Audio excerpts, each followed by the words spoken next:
Mientras tanto, pues aquí nos quedamos a través de la señal de Vox y ya me comenta aquí mi compañero Dani Guillén que ya se logró la conexión, así es que bienvenido también usted que nos sigue a través de Facebook, donde nos encuentra como postdata.news, y saludo con gusto a usted que nos sigue en Radio Tele, Canal 8 de su telecable, en este caso es la retransmisión a las 8 de la mañana.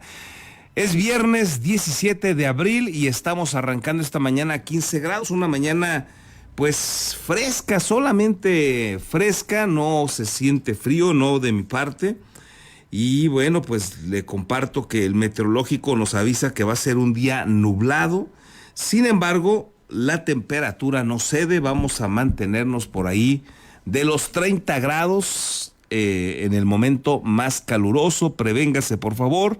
Híjole, ayer estuvo grave el tema del calor, fue por momentos sofocante, así es que prevéngase, tome bastante agua, hay que estar alerta de los niños, de nuestros adultos mayores, para evitar algún golpe de calor, alguna situación complicada.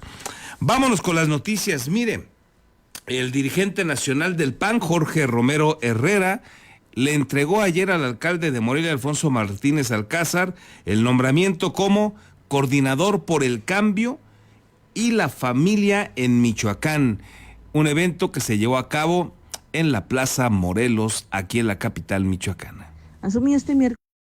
El alcalde de Morelia, Alfonso Martínez Alcázar, asumió este miércoles el nombramiento como coordinador del cambio y la familia en Michoacán por parte del Partido Acción Nacional, en un acto realizado en la Plaza Morelos, donde llamó a defender a las familias, la democracia y a levantar la voz frente a la situación que aseguró vive el Estado y el país.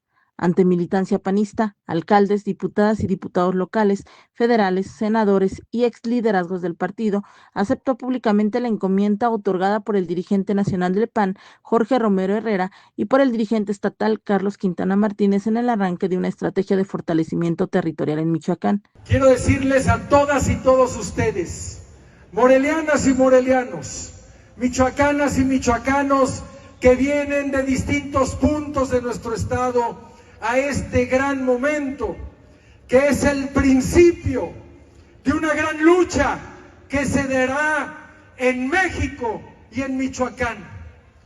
El día de hoy se hace un ejercicio para reforzar las estructuras y el trabajo territorial de un gran partido político. Durante su mensaje, el presidente municipal de Morelia sostuvo que este nuevo encargo tiene como eje la defensa de las familias y de la democracia en un contexto que describió como preocupante por la inseguridad y la falta de paz en el estado y en el país. Que estamos bien. Y no es cierto. México no está bien. Michoacán no está bien. Nos han dicho que vivimos en paz y no es cierto. No vivimos en paz. Nos preocupa todos los días que nuestras familias puedan volver a casa.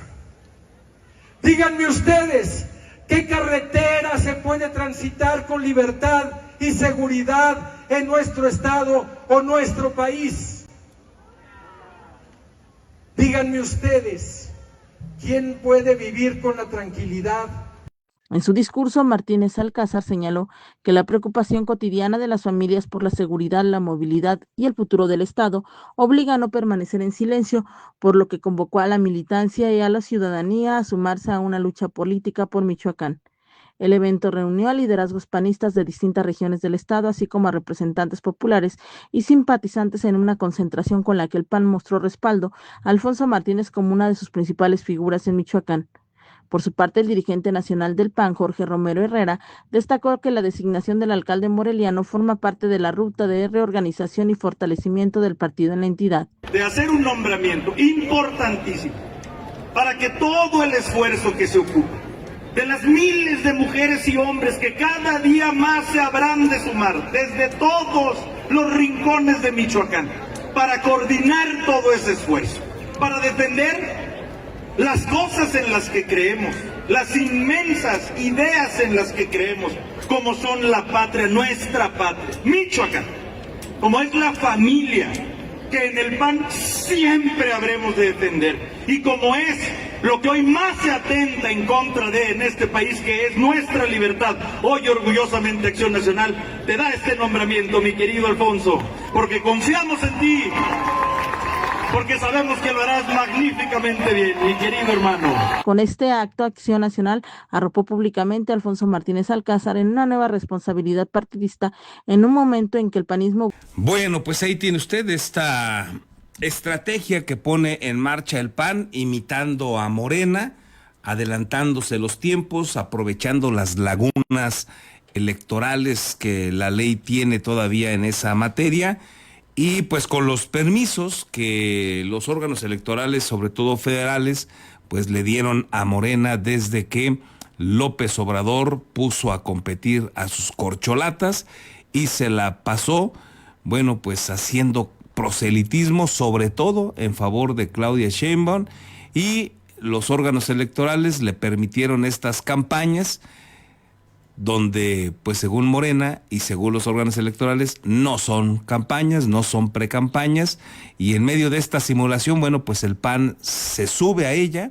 y nombra ya a quien en términos prácticos evidentemente es su candidato al gobierno de Michoacán. Se les adelanta el PAN a Morena, que siguen en una batalla intestina, que se están dando con todo por la candidatura al gobierno de Michoacán, sobre todo los dos grupos que en el estado siguen enfrentados, el que comanda por una parte Alfredo Ramírez y Carlos Torres, y por el otro Raúl Morón y Leonel Godoy. Así cosas, se le adelanta el PAN a Morena, y pues es claro que Alfonso Martínez será su candidato al gobierno de Michoacán. Ante medios de comunicación, Romero Herrera reconoció que buscan posicionar al alcalde capitalino más allá de Morelia y señaló que tiene condiciones para competir, como ya le decía, por la gubernatura del estado. El dirigente nacional del PAN, Jorge Romero Herrera, rechazó que su partido esté engañando a la militancia o a la ciudadanía al confirmar el nombramiento del alcalde de Morelia, Alfonso Martínez Alcázar, como responsable de coordinar estructuras en Michoacán, y al insistir en que tiene potencial para buscar la gubernatura. Durante su visita a Morelia, Romero sostuvo que Acción Nacional abrió sus candidaturas sin vetar a perfiles panistas y afirmó que en ese proceso Martínez Alcázar es uno de los liderazgos que el partido quiere posicionar más allá de la capital michoacana. Aquí Alfonso hoy va a recibir un nombramiento de coordinar nuestras estructuras a nivel Michoacán, para que su liderazgo se expanda de Morelia, para que no solamente esté en Morelia, y que a nombre del Partido Acción Nacional, porque mujeres y hombres creemos en él, empiece a ayudar en la conducción de los trabajos de generar estructuras. No estamos pretendiendo verle la cara a nadie, hermano mío. El dirigente incluso fue más allá y dijo que Alfonso Martínez no solo puede encabezar los trabajos de organización política, sino que también tiene condiciones para competir por la gubernatura, si así lo favorece el proceso interno y el ánimo ciudadano. Yo creo que Alfonso es una persona que tiene un inmenso potencial para contender por la gobernatura, y que si después de un proceso es el que quiere la gente que contienda por el PAN, entonces si eso llega a suceder, sería orgullosísimamente un gran candidato y eventualmente el próximo gobernador de Michoacán. No hay ninguna contradicción, querido Omar. Déjame decirte algo sobre Grecia Quirós, que también la mencionaste tú.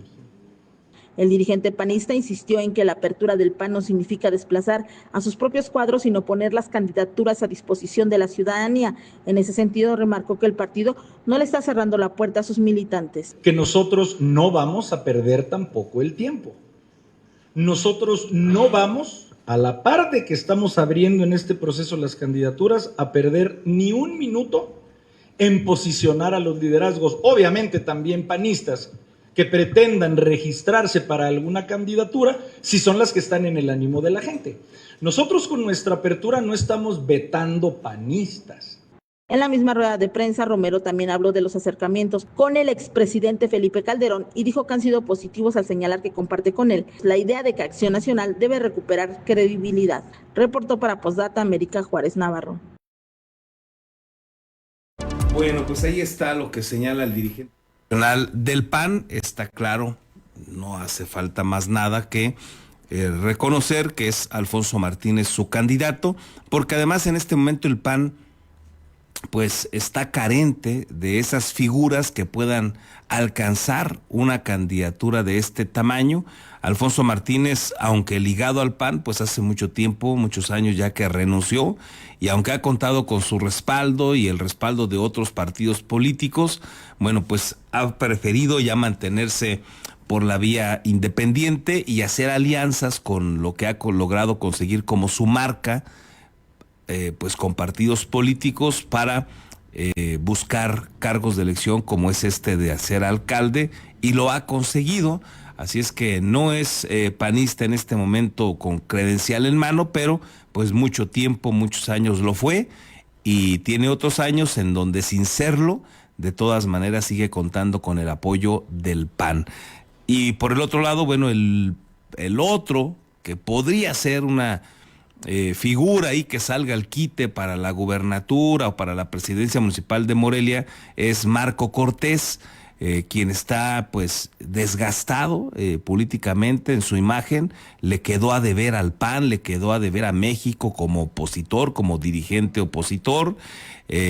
Por el contrario, ha generado ahí sospechas lamentables de impulsar solamente a sus cuates al interior del PAN, a su hermano David Cortés, a quien ahora trae impulsándolo para que sea el candidato a la presidencia municipal de Morelia, lo cual sería desastroso, terrible, por el paso lamentable de este joven David Cortés ahí, pues que de la mano de su hermano, así lo ven los propios panistas, pues ha logrado posiciones, candidaturas, y luego para colmo de males no ha podido ser opositor de nada en torno a Morena, y como prueba su voto a favor de un auditor compadre.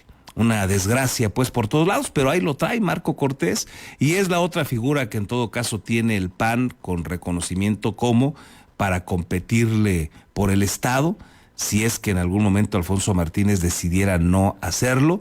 Y en el ideal de lo que se conoce en las encuestas y de lo que reconocen los propios panistas, el ideal es que Marco Cortés fuera el candidato a la alcaldía de Morelia, pero ha dicho en varios momentos él que no le interesa, que no quiere, que se siente a gusto siendo senador de la República. Veremos qué pasa.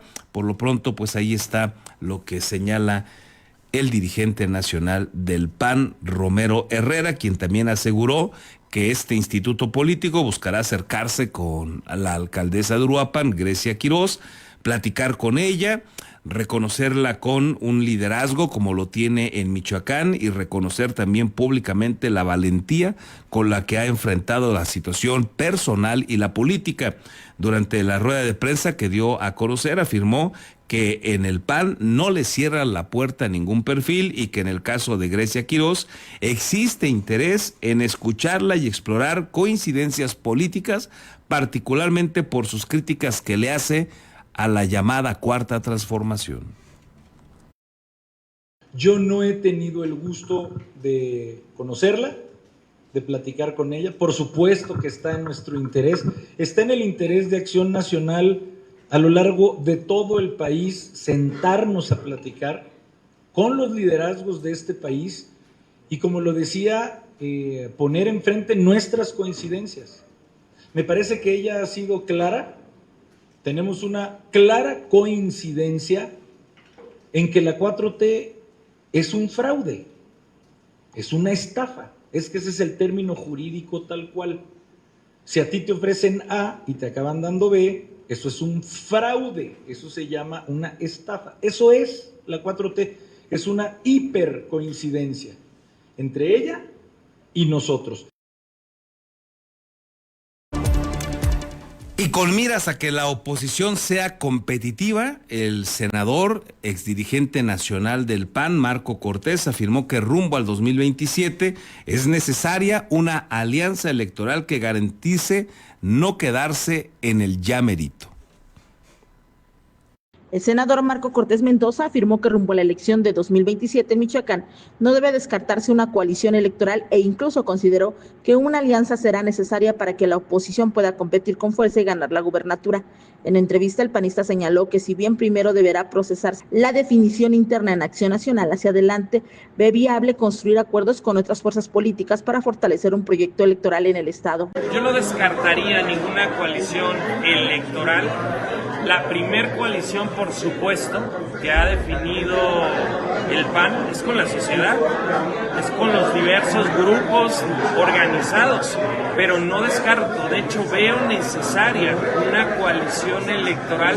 Cortés Mendoza indicó que por ahora la prioridad es mantener la unidad al interior del PAN y será más adelante a partir de septiembre cuando puedan revisarse escenarios más concretos sobre una eventual alianza electoral. Y yo veo que vamos muy bien, vamos en unidad y ese es el reto que hoy está, en el reto en el que hoy estamos. Llegará el momento y esto más o menos será ya en septiembre hacia adelante, cuando tenga que verse posibilidades serias, reales de alguna coalición electoral, de las cuales por supuesto que yo veo que deben hacerse porque son necesarias para ganar con el PRI. Bueno, yo no descartaría ninguna alternativa.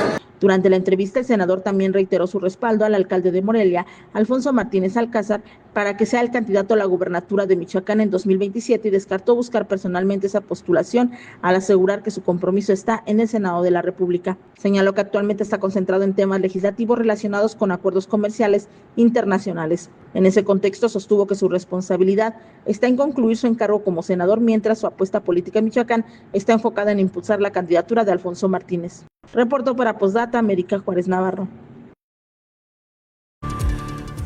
¿Alguna vez enemigos con Alfonso Martínez? Bueno, pues ahora Marco Cortés lo respalda, han logrado limar sus asperezas, tienen un rato ya trabajando juntos, pero en buena medida Alfonso Martínez sale del PAN gracias a Marco Cortés y ahora, bueno, pues aliados ya y haciendo equipo. Vamos a ver si eso le alcanza para que incluso Alfonso Martínez, que es en este momento el dueño en Morelia de una marca importante políticamente hablando, vamos a ver si la cede también para que sea pues David Cortés el candidato que él respalda en dado caso de que sigan estos acuerdos con Marco Cortés, y las encuestas, si es que las toman en cuenta al interior del PAN, le favorecen a este junior, a este hermano de Marco Cortés, que pues esa posibilidad de tener a su hermano en la dirigencia nacional, pues le ha abierto las puertas políticamente hablando. En otros asuntos, el doctor en Derecho Jorge Álvarez Banderas consideró que no procederá ninguna denuncia o queja contra la Universidad Michoacana por incumplir el plazo legal que se estableció en la reforma constitucional para modificar su normatividad interna para la elección del nuevo rector o rectora, que ha generado pues una polémica intensa en esta semana y que ha dejado ver, así parece, así se puede concluir, una disputa al interior de Morena por este tema en la Universidad Michoacana que tiene que ver con la elección del próximo rector o rectora. La falta de reglamentos para el proceso de auscultación en la Universidad Michoacana de San Nicolás de Hidalgo no configura un delito ni da pie, en principio, a una denuncia ante la Fiscalía Anticorrupción o un juicio ante el Tribunal de Justicia Administrativa, aseguró Jorge Álvarez Banderas, docente de la Facultad de Derecho, doctor en Derecho y maestro en Fiscal. Consultado sobre la intención del diputado presidente del Congreso de Michoacán, Baltasar Gaona Sánchez, de promover una denuncia por incumplir con el mandato que se estableció en la reforma constitucional para modificar la normatividad interna para la renovación de la rectoría, el especialista sostuvo que se trata de una omisión, pero no de una conducta sancionable penalmente, ya que en la legislación estatal no existe un tipo penal que castigue ese supuesto. La denuncia no, porque en el Código Penal Estatal no existe ningún tipo penal que se configure. Le voy a responder como universitario y como abogado, como licenciado en Derecho. Sí. Las omisiones no están sancionadas. ¿Quién las sanciona? El legislador, cuando las establece en la ley. Álvarez Banderas señaló que aunque puede cuestionarse el atraso en la emisión de reglamentos, eso no convierte automáticamente el hecho en corrupción y en delito. Incluso recordó que en la propia historia de la Universidad Michoacana ha habido omisiones normativas que se prolongaron durante décadas sin que derivara en sanciones contra exrectores. Que en 1983, con la nueva ley orgánica, se dijo que en un breve tiempo se debía establecer un estatuto y nunca llegó a ese breve tiempo. Ese estatuto recientemente fue creado por la actual administración. ¿Y qué le pasó a todos los rectores que estuvieron antes de la señora rectora actual? Nada. ¿Por qué? Pues porque no se les puede sancionar. Desde su óptica, lo que sí puede hacer una persona universitaria que se sienta afectada es reclamar internamente la expedición del reglamento ante el Consejo Universitario, pero no corresponde a un legislador intervenir en esa ruta porque eso tocaría la esfera de autonomía de la Casa de Estudios. Nada más. Claro. Pero el señor legislador no se tiene que meter en la vida interna de la universidad. Eso se llama violación a la autonomía universitaria. Si él quiere denunciar, que denuncie. Lo único que va a hacer es exhibirse que no conoce del derecho. El especialista también rechazó la viabilidad de una eventual demanda ante el Tribunal de Justicia Administrativa al señalar que ese órgano no es competente para conocer actos de la Universidad Michoacana, según el propio Código de Justicia Administrativa. También está mal, ¿por qué? Porque el Código de Justicia Administrativa, en uno de sus primeros artículos, establece que la Universidad Michoacana de San Nicolás de Hidalgo ese tribunal no conocerá de los actos de la Universidad Michoacana de San Nicolás de Hidalgo. O sea, no es competente. Exacto.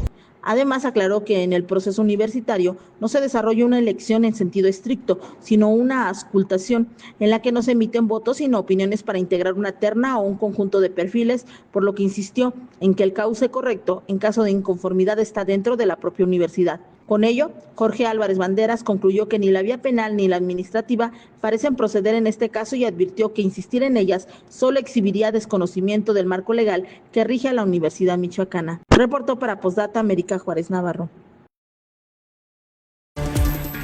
Bueno, pues ahí lo que plantea este abogado, también catedrático de la Facultad de Derecho de la Universidad Michoacana, y que habrá que decirlo, ha sido pues un constante crítico de lo que hacen las rectorías en la Universidad Michoacana. Ha sido también un crítico de la rectoría que ha encabezado Yaraví Ávila, pero pues ahora defiende esta decisión que ha tomado Yaraví de no ceñirse a este transitorio que quedó en la reforma, donde se le dieron 190 días para que se construyeran, digamos, los lineamientos, la manera, en estricto sentido, que serán las reglas para elegir al próximo rector o rectora. Y bueno, señala Jorge Álvarez que es un tema interno, es un tema de autonomía, y que está equivocado Baltasar Gaona, que es el que ha empezado, el que ha retomado esta situación en la máxima casa de estudios.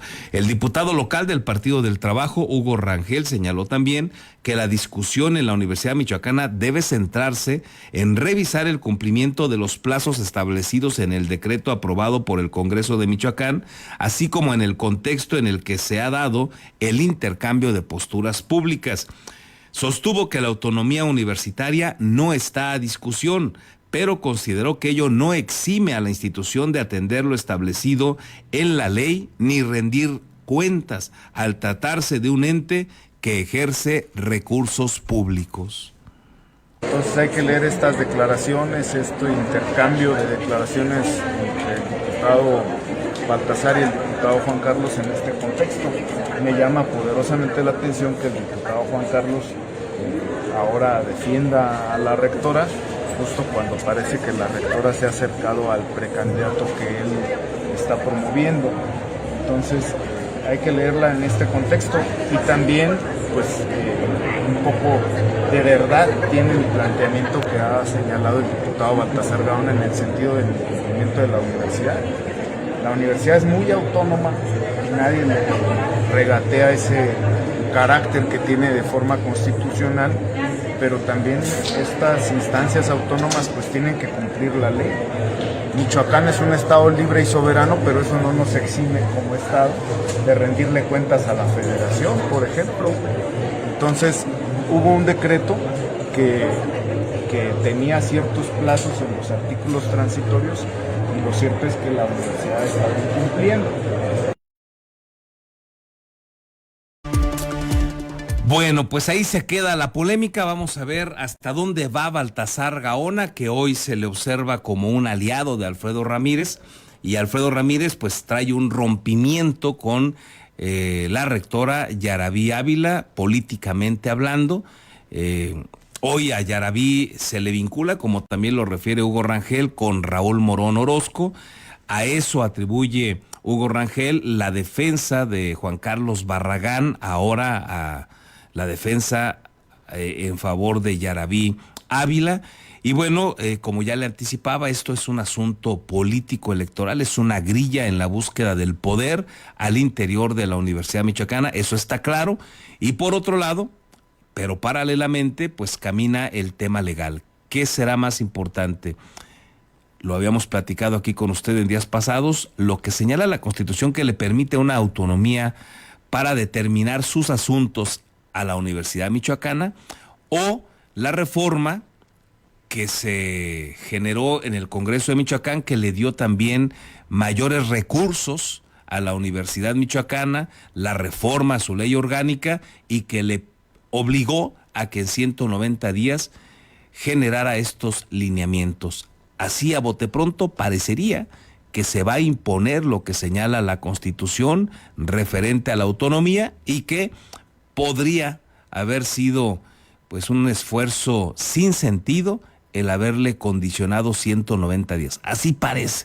Vamos a ver si esto llega a otras instancias que resuelvan esta diferencia y ver cómo queda. Vamos a ver si llega hasta allá Baltasar Gaona, como lo ha anunciado, y sigue esta batalla por el poder en la Universidad Michoacana. Ya le platicaremos, ahí siguen estos comentarios en torno a ello, esta polémica, y vamos a ver qué sucede y le mantendremos al tanto. Y mire, tras 34 horas de audiencia, este 16 de abril fueron vinculados a proceso 5 detenidos relacionados con la incursión policial que se registró en la comunidad de Arantepacua, municipio de Nahuatzen, el 5 de abril de 2017. De acuerdo con información del Poder Judicial de Michoacán, en audiencia privada, Marco Antonio N., Azael y Bulmaro fueron vinculados por los delitos de homicidio calificado, abuso de autoridad, tortura, así como contra la Procuración y Administración de Justicia, en tanto que Jorge y Juan Carlos se les vinculó por los delitos de homicidio calificado, abuso de autoridad y tortura. El juez determinó la imposición de prisión preventiva oficiosa durante el tiempo que dure el proceso, además de fijar un plazo de 6 meses para el cierre de la investigación complementaria. Le informo ahora que el director de la licenciatura en gastronomía de la Universidad Vasco de Quiroga, Diego Barrón, afirmó que ante la gran cantidad de negocios con venta de alimentos y bebidas, la profesionalización de los chefs determina la viabilidad de un proyecto. UBAC Ciudad Hidalgo. La industria culinaria vive un momento de máxima competitividad. Según datos del Directorio Estadístico Nacional de Unidades Económicas, en el país operan más de 700,000 establecimientos dedicados a la preparación de alimentos y bebidas. Por ello, es importante estar a la vanguardia y estudiar no solo para preservar el patrimonio cultural, sino para brindar herramientas de gestión y administración necesarias para un emprendimiento. Así lo expresó el chef Diego Barrón, director de gastronomía en UBAC Ciudad Hidalgo. Creo que es importante que tengamos una curiosidad por otras culturas, además de obviamente un gusto por lo que es cocinar y probar diferentes platillos. Y creo que es indispensable tener una actitud de servicio. Es importante reconocer que tenemos materias que nos ayudan a emprender, porque luego eso también es algo importante y es una oportunidad que tenemos como gastrónomos, poder generar nuestros propios negocios o nuestras propias empresas, ya que pues, todo el mundo come, todo el mundo quiere comer algo rico. Entonces, digamos, materias como son contabilidad, administración, gestión de capital humano, además de todas las cocinas que también son obviamente muy importantes, como la cocina internacional, cocina mexicana, cocina michoacana, panadería, repostería y todas ellas, además de que al ser parte del UFAC llevamos las materias de formación. La cocina requiere de corazón, no olvidemos eso nunca y que conozcamos más de nuestra cultura, de nuestras tradiciones y de la manera en que nos alimentamos. Bueno, pues ahí tiene usted este dato que destaca la Universidad Vasco de Quiroga. Y como le había platicado en días pasados, la compañera Verónica García, también ahí de manera conjunta con la periodista y compañera también Pati Monreal, tuvieron oportunidad de platicar con la viuda del abogado que usted recordará que estuvo tratando de defender a los vecinos que se quejaron de el teleférico en Uruapan. Y este abogado que estuvo dando la defensa, que logró incluso suspensiones, que logró amparos, el abogado Isidro Sandoval Ramos, finalmente fue asesinado. Y su esposa, su viuda, pues ha presentado denuncias en estricto sentido contra el gobernador Alfredo Ramírez Bedoya, contra el alcalde también asesinado, Carlos Manso, allá en Uruapan, y contra el hermano de Carlos Manso y subsecretario del gobierno de Alfredo Ramírez, Juan Manso. Ella asegura, y ahora a propósito de que se va a poner en marcha este teleférico mañana, va a empezar a prestar servicio con un retraso importante porque se había comprometido por parte del gobierno de Michoacán que estaría en funciones en septiembre del año pasado, no lo lograron, se fue retrasando la obra y finalmente la van a poner en marcha mañana. En este marco, pues la viuda de Isidro Sandoval se decidió a declarar, a quejarse de los avances nulos en las investigaciones sobre el asesinato de su esposo y destaca, ahora va a escuchar usted, pues que no había ningún otro problema de su esposo, que era una persona tranquila, que no tenía ninguna otra amenaza y que las dificultades, dice ella, las encontró a partir de que defendió a los ciudadanos que se sentían afectados por la construcción del teleférico y en específico a unos ciudadanos que viviendo en un fraccionamiento privado, pues fueron invadidos por la autoridad, llegaron y a la fuerza construyeron ahí pues una de las bases de este cablebús o teleférico. Aquí les presentamos este trabajo de nuestra compañera Verónica García. Preste usted atención, es bien interesante escuchar toda la historia que ha reconstruido Vero García en torno a este teleférico y en especial al asesinato del abogado que estuvo defendiendo a los ciudadanos inconformes con ese teleférico.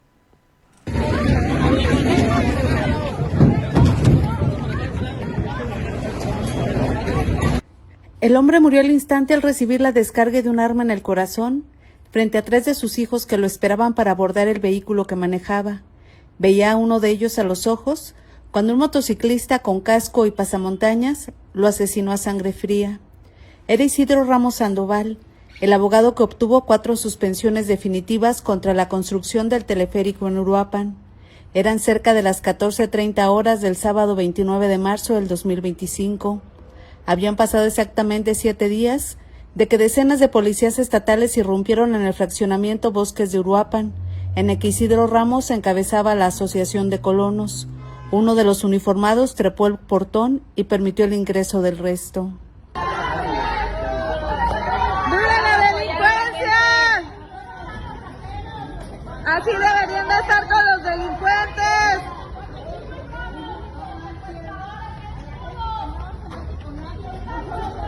Inconformes con la instalación de una de las torres del teleférico en pleno complejo habitacional, los vecinos manifestaron su inquietud con la obra desde el 2023, cuando se conoció del proyecto a cargo de la empresa austriaca Doppelmayr Group, en alianza con Grupo Indy, ganadores de la licitación con una inversión de 3.200 millones de pesos. A prácticamente 13 meses del asesinato de su esposo, María de la Luz Ortiz Sandoval recuerda que el abogado tardó prácticamente un año estudiando los efectos que tendrían los trabajos en el suelo y subsuelo, donde había mucha agua. Advertía que no era algo muy estable. Tras análisis y estudio, accedió a la petición de sus vecinos y decidió proceder con la ley en la mano. Pues la mayoría de los residentes de Bosques de Uruapan son los que él, siendo en ese momento el presidente del fraccionamiento, y también como abogado, le pidieron su asesoramiento y apoyo, y pues él lo hizo pues para proteger en este caso nuestro parque y proteger decía él toda que nuestra fauna que nosotros teníamos y los mantos acuíferos que también se manejan de manera subterránea que hay y que iba a haber un daño estructural.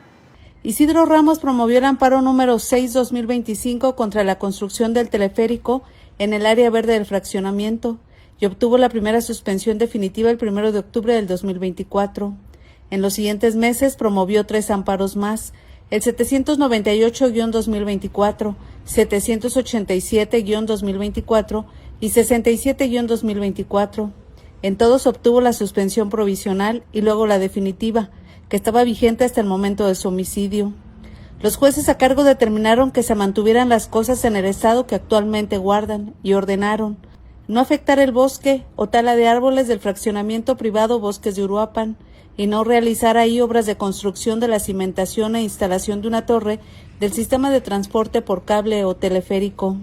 No continuar con los trabajos de excavación, cimentación e instalación de las torres, enumeradas con los arábigos 44, 45 y 46, en el entorno adyacente del Parque Nacional Barranca del Cupatizio y el Lago de la Cruz Roja o Laguito de los Patitos, en Uruapan. No afectar los árboles con derribo, poda o trasplante que se localizan en el entorno adyacente del Parque Nacional Barranca del Cupatizio. Detener la construcción del teleférico en el trazo que conecta la Estación Centro, ubicada en la calle Álvaro Obregón número 43 con la Estación 6, localizada en el Mercado Zona Poniente, situada en Avenida La Huerta, Colonia La Quinta, ya que atraviesa el centro de la capital y es la zona con mayor concentración de monumentos históricos. Se argumentó que el proyecto no era sustentable, que había omisión de autoridades al no suspender la construcción de 47 torres y 6 estaciones del teleférico cuando no tenía licencia de construcción, ni tenía estudios, permisos, dictámenes, autorizaciones y planos. En los escritos se señalaron 11 autoridades y empresarios responsables, entre ellos el gobernador de Michoacán, la Secretaría de Desarrollo Urbano y Movilidad del Estado y la Secretaría de Comunicaciones y Transportes con residencia en México, además de las empresas Doppelmayr México y GAMI Ingeniería e Instalaciones. Aunque existían 4 amparos con suspensiones vigentes, la vida del abogado recuerda que prevalecía la intimidación hacia los vecinos. Si no era un notario, era un funcionario que acudían a medir el terreno, en el que insistían en colocar la torre del teleférico en plena zona verde del fraccionamiento. Dentro de ellos estamos hablando de 4 amparos, que los 4 amparos fueron promovidos por mi esposo, el licenciado Isidro Ramos Sandoval, y que todos fueron con suspensión, a todos les dieron la suspensión. Entonces, suspensión que realmente fue violentada. Uno de los más insistentes en la negociación con los vecinos fue el subsecretario de Gobernación, Juan Daniel Manso Rodríguez, quien en febrero citó una reunión de colonos para insistir que se permitiera la edificación de la obra junto con la anterior presidenta de vecinos. En el audio en poder de este medio, el funcionario advierte que la construcción de las torres no se va a detener y que los amparos promovidos no frenarán los trabajos. Pues miren, la verdad es que ninguno ha detenido las torres. Y menos que es un predio estatal. O sea, menos donde es del Estado. O sea, la verdad es que a lo mejor alargan el tema 2-3 meses, con más conflicto como sea, pero creo que no conviene resolver este asunto con una mala relación con el gobierno del Estado, pues, por algo que va a ser. ¿Esperar que vengan con los granaderos? No. Es que no hay necesidad, o sea. El funcionario les aclaró que por cuestiones técnicas, las torres no se podían cambiar de lugar. Incluso les advirtió con promover una queja contra funcionarios del Poder Judicial que vivían en ese complejo y habían cabildeado que los amparos procedieran. Pero además ofreció ceder el predio donde se ubicaría la torre en comodato para el fraccionamiento. también sabemos que indebidamente funcionarios que viven aquí del Poder Judicial han estado cabildeando que procedan esos amparos. Están plenamente identificados y se va a presentar una queja ante el Poder Judicial, porque eso es tráfico de influencias y es conflicto de interés. El 22 de marzo del 2025 se registró una de las irrupciones violentas al fraccionamiento Bosques de Uruapan. Decenas de policías tomaron por asalto el lugar e ingresaron trepando por el portón principal, permitiendo que personal de la empresa constructora derribara los árboles de la zona verde y también algunas bardas. Las imágenes dieron la vuelta al mundo en redes sociales.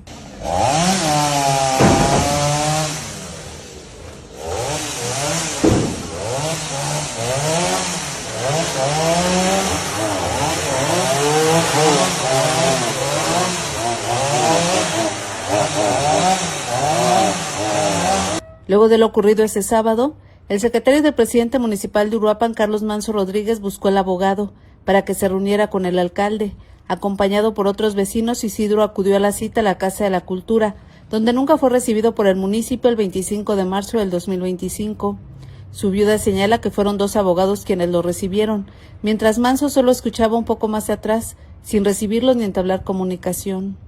Y sí lo vio porque ahí estaba sentado en una sillita, o dicen que una mesita, donde solamente estaba escuchando todo lo que se hablaba, pero nunca tuvo pues sí, a lo mejor de ir personalmente él, a hablar de frente con mi esposo, no, nunca, que estaba ocupado.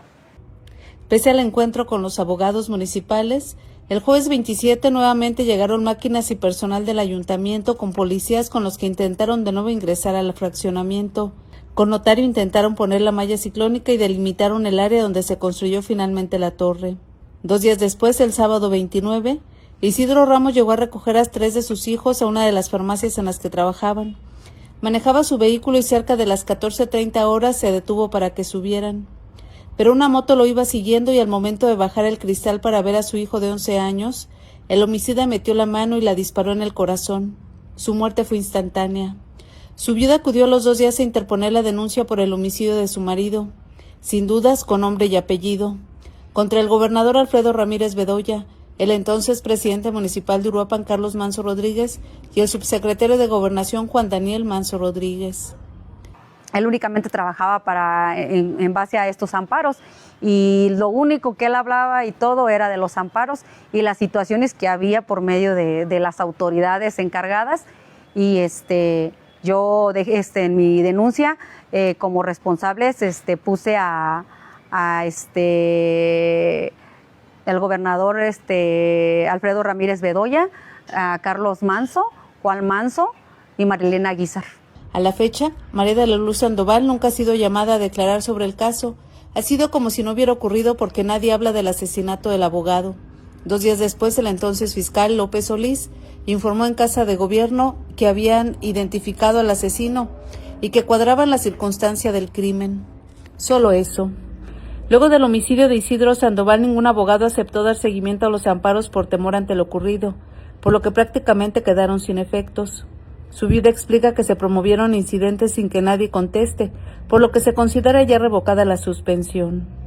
Sin embargo, solo el amparo 798/2024 tiene una sentencia. Se declaró sobreseído el 1 de octubre del 2025 ante la ausencia de una parte quejosa con interés legítimo.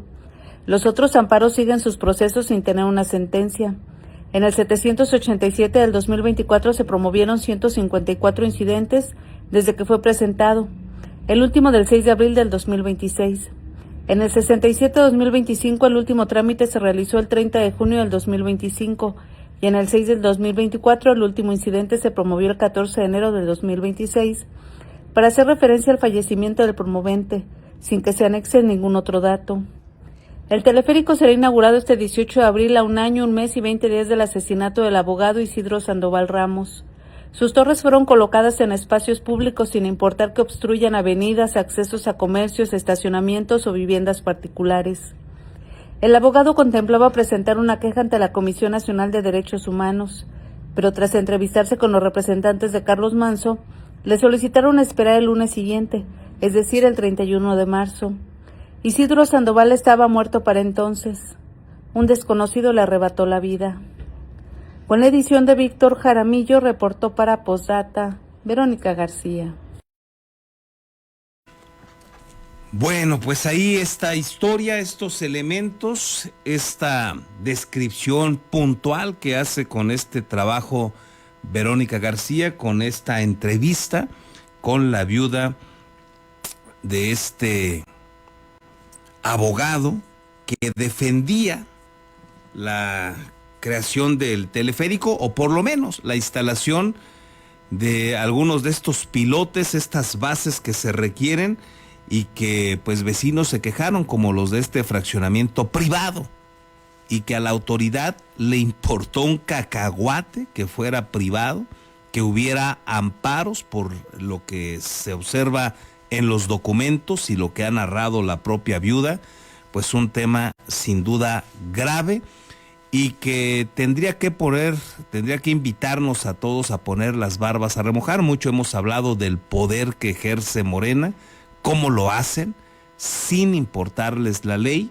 Y bueno, con estos documentos, con esta explicación, con esta denuncia que hace la viuda del abogado Isidro Sandoval Ramos, bueno, pues evidentemente se generan muchas sospechas, muchos ruidos del por qué no se cumplió la ley, por qué no avanzan las investigaciones, como lo está exigiendo hoy la viuda. En este contexto, mañana se pone en marcha el teleférico. ¿Qué le parece? Gracias, como todos los días, por sus comentarios, sus opiniones que nos hacen llegar. Siempre un gusto poderlos leer. Déjeme ir rápidamente a los que nos han llegado esta mañana. Aquí tenemos a Agustín Cárdenas. Dice que cómo le piden a Baltasar Gaona que entienda que no es autoridad para proceder contra la universidad. Piensa que porque se lo ordena el gobernador ya puede estar molestando a Yarabí. Gracias Agustín por tu opinión. Gerardo Méndez, buenos días. Esperando que tengan bonito fin de semana todo el equipo. Los de Tiri van a estar igual que los de Arantepaco, haciéndose las víctimas cuando los ciudadanos los pongan en su lugar. Gracias, Gerardo. César Borgi, buen día, Carlos. Excelente nota de Berito García y Pati Monreal. Desnuda cómo le vale gorro, vamos a decirlo así, a Bedoya y a Gladys Butanda, la gente de bien vivir con tal de hacer sus negocios y construir sus locuras, aunque estén manchados de sangre. Saludos.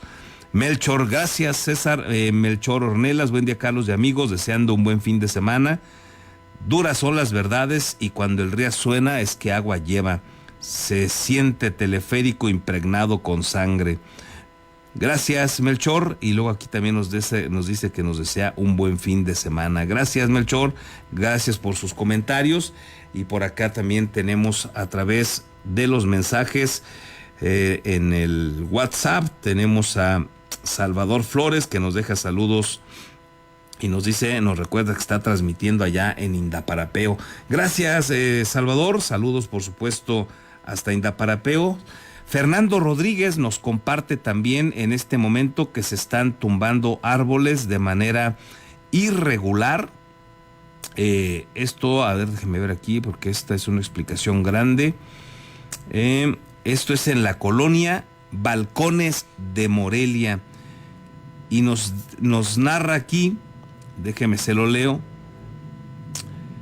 Dice, tenemos un problema los vecinos de la privada Camilo Camacho de la colonia Balcones de Morelia, en la que según consta en documento, que ya te envié y sí, ya lo tengo por aquí, ya lo pude ver, se les había negado a abrir una barda posterior hacia nuestra privada a los dueños de un gimnasio 7 Days, de un terreno que tienen y cuya entrada principal está en la calle Margarita Maza de Juárez, con el fin de que sus clientes no caminen más y a costa de cortar nuestros árboles y destruir nuestro jardín, solo porque el dueño es poderoso, y el mismo Fernando Mendoza Espinosa, titular de Obras Públicas, le había negado la apertura en el mes de marzo y ayer se lo autorizó de manera extemporánea tirar árboles, a pesar de que nuestra angosta calle,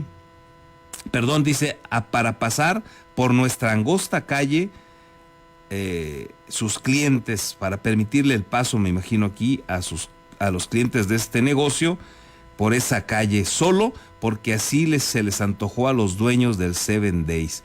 Bueno, pues aquí está otra situación que nos señala Fernando Rodríguez de lo que se está generando en esta calle Margarita Maza de Juárez, de la privada, más bien en la privada Camilo Camacho de la colonia Balcones de Morelia. Van a abrir finalmente cuando ya se los habían negado y están tumbando árboles. Vamos a ver si podemos darle seguimiento también a este tema y platicarle a usted los detalles y ver también qué dice al respecto la autoridad. Déjeme con esto hacer una breve pausa y regresamos.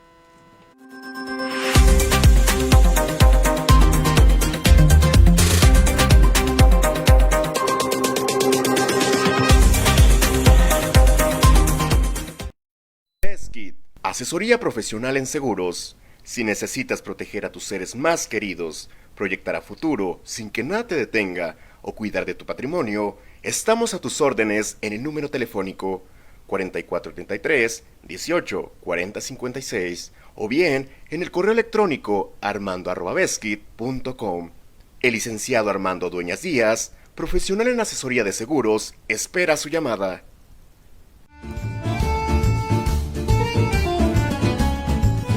La original y deliciosa comida italiana ya está en Morelia, Ostería Fiorentina. Te esperamos en Boulevard García de León, número 1045. Contamos con una amplia carta donde encontrarás pastas, cortes, postres y claro, la inigualable y deliciosa pizza. Desayuna, come o cena con nosotros. Ven a maravillarte del sabor italiano.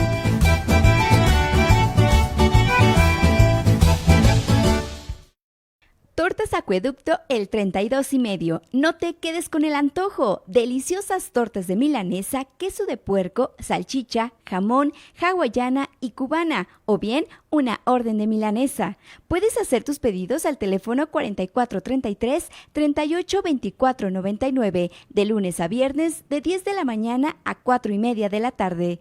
La cobertura para entregar a domicilio está delimitado por la salida Mil Cumbres, salida Charo, La Poza Rica y Avenida Camelinas.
Y estamos de regreso y vámonos ahora con la información del ámbito de la seguridad. Están listos los compañeros de Red 113 liderados por el amigo Marcos Morales. Mi estimado Marcos, adelante con tu reporte. Buen día. Hola, buenos días, un gusto el poder saludarles. Vamos a comenzar en Chucántiro y es que Juan Carlos Toledo, abogado maestro y quien se desempeñaba como asesor jurídico del ayuntamiento local, murió en el Hospital San Miguel de Morelia a consecuencia de las severas lesiones que sufrió tras ser golpeado en su municipio. Las autoridades indicaron que Toledo se encontraba en su tienda de abarrotes localizada en la comunidad de La Presa, donde unos sujetos ingresaron al establecimiento, golpearon el dicho y además saquearon mercancía del negocio. Los Posteriormente, los agresores sacaron a la víctima del inmueble y le abandonaron un camino de terracería cercano. Horas después, familiares del ofendido lo hallaron aún con vida, pero gravemente herido, por lo que lo trasladaron de urgencia a unos nosocomios donde más tarde falleció. El caso es investigado por la Fiscalía. En tanto incendio, 2 jóvenes fueron ultimados a balazos al interior de un domicilio ubicado en la cabecera municipal. Los fallecidos están identificados. Lo anterior se registró un inmueble de la calle Cerrada de Ocampo. Donde algunos vecinos, al escuchar varios disparos, reportaron al número de emergencias. Para cuando llegó la policía, encontraron a los 2 masculinos hospitales. Ellos serían entre 20 y 25 años de edad. Finalmente, en Uruapan fue localizado el cadáver de un hombre de la tercera edad que presentaba huellas de estrangulamiento.